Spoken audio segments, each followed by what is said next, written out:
اعوذ باللہ من الشیطان الرجیم، بسم اللہ الرحمن الرحیم۔ والفجر، قسم ہے فجر کی، ولیال عشر، اور 10 راتوں کی، والشفع، اور جفت کی، والوتر، اور طاق کی، واللیل، اور رات کی، اذا، جب، یسر گزر جاتی ہے، حل فی ذالک، یقیناً اس میں، قسم، بہت بڑی قسم ہے، لذی ہجر، صاحب عقل کے لیے۔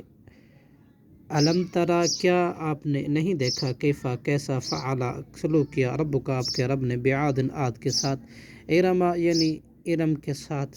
ذات المعاد، اور جو ستونوں والے تھے، التی، وہ جو کہ لم یخلق، نہیں پیدا کیا، مثلھا، ان جیسا، فی البلاد، شہروں میں،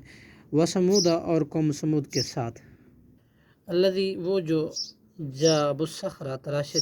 تراشتے تھے، صخرہ، چٹانوں کو، بالواد، وادی میں، وفرعون، اور فرعون، ذی الاوتاد، میخوں والوں کے ساتھ، الذین، وہ جنہوں نے، طغوا، سرکشی کی، فی البلاد، شہروں میں، فاکثروا، پھر انہوں نے زیادہ کیا، فیہا الفساد، ان شہروں میں فساد، فصبا، تو برسایا، علیہم، ان پر، ربک، آپ کے رب نے، سوتا عذاب، قوروں کا عذاب، ان ربک، بلا شبہ آپ کا رب، لبالمرصاد، البتہ گھات پاک میں ہے، فاما الانسان، بس لیکن انسان، اذا مبتلاہ، جب آزماتا ہے اس کو، ربہ، اس کا رب، فاکرمہ، پھر وہ عزت دیتا ہے اس کو، ونعمہ، اور نعمت دیتا ہے اس کو، فیقول، تو وہ کہتا ہے، ربی، میرے رب نے، اکرمن، مجھے عزت بخشی ہے، صدق اللہ العظیم۔